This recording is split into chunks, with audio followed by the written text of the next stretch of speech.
Blade Master here again, and you are watching the Wolf of Remus Total War YouTube channel.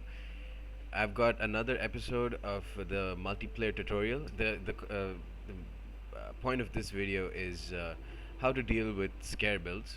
And the reason I'm posting this video about scare builds is because scare builds are super in right now. They're like super fetch, but um, yeah, you basically see like almost everyone take a scare build sooner or later, and taking a build with Suebi almost guarantees that your opponent will be maximizing on the rather OP effect that scare has currently in this patch. So, a couple of disclaimers before I start this battle. I didn't play this battle as well as I could have, number one. Number two, Tillis is definitely not the best faction to take against scare builds. And the reason why Tillis isn't the best faction is because almost all of their units are pretty low on morale.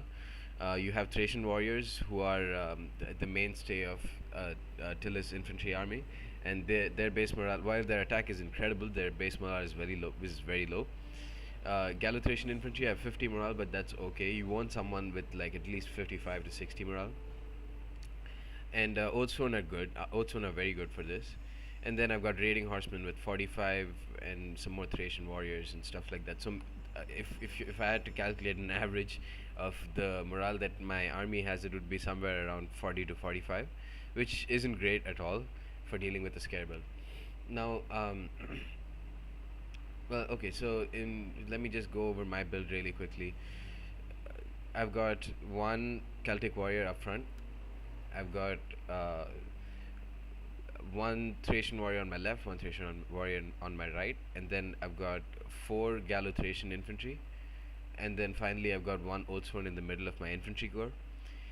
And on my flanks I've got one noble horse, one raiding horseman, and behind them is a Thracian warrior, and the same on my right flank. And finally I've got a noble horse and a raiding horseman behind, and I've got another raiding horseman next to my Celtic warrior. Now I'm playing Darius, and he's a really good player. I've played him a lot of times before, and he always manages to be an extreme challenge. And when he brought Suebi, I wasn't really sure what faction I would bring, but I mean I just went ahead and brought Tillis. So for his army, he's got three spear levy.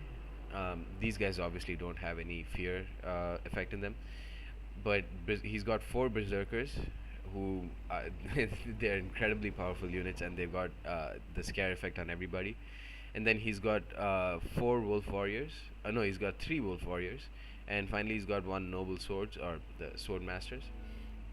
He's got two noble horse in either flank, and he's got a noble horse general, and finally he's got three Germanic scout riders.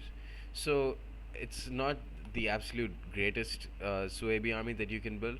For one, I maybe he's brought Night Hunters. I don't really remember, but from what I can see, he hasn't brought any, and they also have a scare effect in them. And if you want to maximize on a scare build, you could bring them as well. But all in all, it's a very very potent scare army.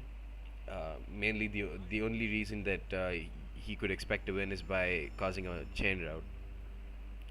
So there are going to be two tactics that I don't do perfectly, but that I think would be useful in explaining to people in dealing with a scare army. The first, well, let's just fast forward a bit before I get to explaining the tactics.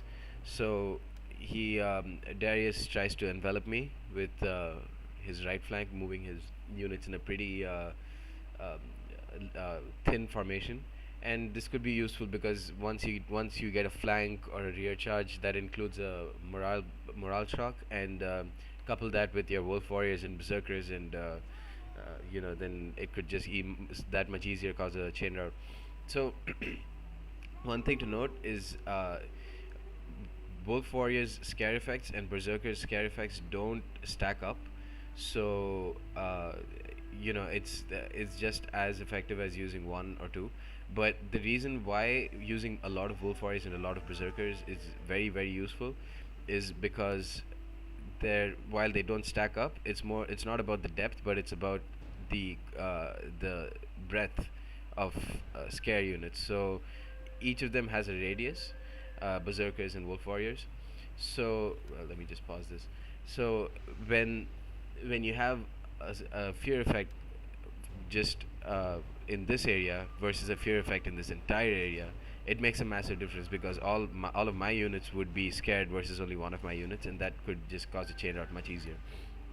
So, the first tactic that I wanted to explain about how to deal with a scare build is attack in waves. So, what that means is try to disrupt as many of his units as possible. Don't let him know. Don't let your opponent get just a very nice single charge on your army. What would happen here is his berserkers would absolutely destroy my Gallo Thracian infantry, and his wolf warriors, while not destroying my Thracian warriors, would cause a fear effect, which would cause a lot of them to panic, because berserkers would kill a lot of my men, and that would also include a morale shock. Couple that with my low morale of my units, and then that could just very easily wipe out my entire army with a lot of units routing at around 100 men. Now he got a nice charge on my noble horse because I wasn't really focusing on that side. What I was doing was I was moving my one of my raiding horsemen to intercept his wolf warriors, get a nice charge on them because wolf warriors don't have much armor, so they aren't very strong to a charge. Now raiding horsemen aren't great either, but the reason I did this, as I said before, is to disrupt, not get a clean charge on all my units at the same time. Now, coupled with that, I've sent my noble horse gen to immediately not route, immediately attack one of his berserkers. He gets a great charge here, just head on charge, get a frenzied charge as well. They pop headhunt, great move by him, and but with he's already lost 11 men. So one of the big disadvantages with berserkers is they are not good against cavalry. A lot of the Suebi units aren't good against cavalry. Another thing to note is that he doesn't have any scare effects on his flanks. If he had night hunters, it would have been a completely different story. But if he did have night hunters, he wouldn't have had uh, the large amounts of elite units that he has, such as one sword master and three noble horse. So, anyways, like I said, I didn't do the greatest job playing this battle, and but I do manage to disrupt most of his units. But I was a bit slow in disrupting this unit of berserkers because as you can see, my infantry are frightened by the enemy unit. Now he's got some more berserkers and wolf warriors attacking. Now what I do over here is I just let these two Gallo Thracian infantry rout, and meanwhile I try my best to kite the rest of my units back. Now he's got some Germanic scout riders whom I'm not very bothered with. Honestly, raiding horsemen can kill Germanic scout riders in a head-on charge.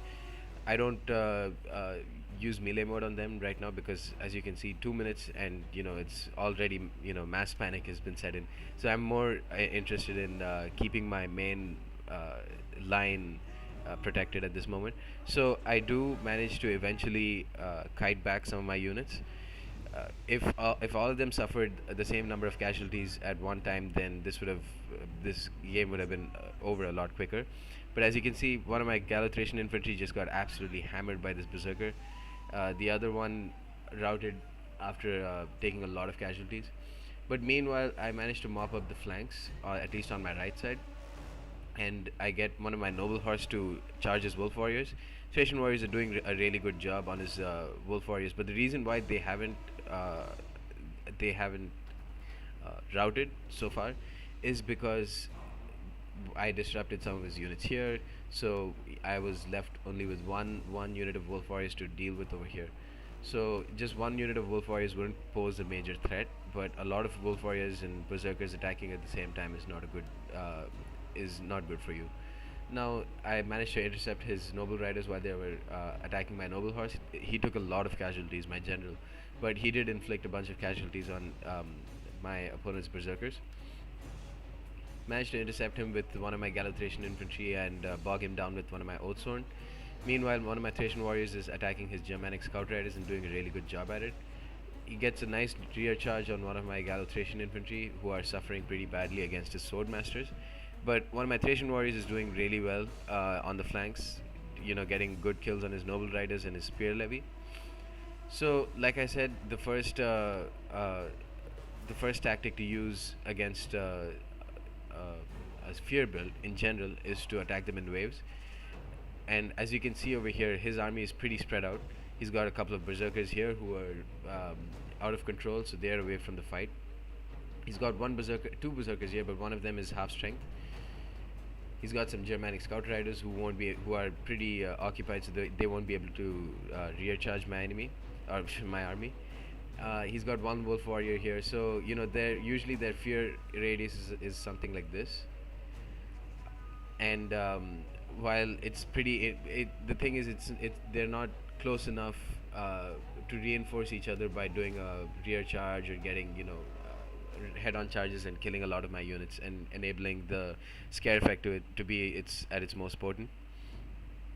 So as much as possible, try to create mayhem on the map. Just make it crazy. The crazier it is, the bigger advantage it is for you. Meanwhile, one of my noble horses managed to rout one of his wolf warriors, and I've got Thracian warriors attacking the remaining wolf warriors on the flank. Now my Oathsworn, who are very strong and won't rout very easily, catch the last couple of his berserkers. He's got two berserkers who are just out of control because one of my raiding horsemen just provoked them with regular just javelins. Now I've got one of my noble horses dying very quickly because of his rear charge, but I've got some raiding horsemen to back them up, and his noble horses, they're suffering a lot of casualties and they're routing as well. Thracian warrior is doing well. Now I can bring them over here. I don't think I do, but they were in prime position to do that. Finally, I catch the last of his Germanic scout riders, and now his berserkers are a bit too slow to affect the fight. I've already got the numbers advantage over here, and since I've got a lot of cavalry, I can just kite back with some of them. I'd get a charge on him.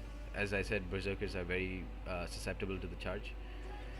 And finally, I mop up his last wolf warriors. So another advantage, so that second tactic towards not just dealing with scabbulls in general, but just dealing with Suebi, is to use your cavalry as much as possible, because wolf warriors, berserkers, they are both very susceptible to cavalry charges, because almost all of them have very low armor. Even Woden as spears, whom I think are just terrible spear units, aren't very good at dealing with the charge. I believe they have expert charge defense, but if you can get a rear charge with them, their low armor and stuff is just going to kill them very quickly.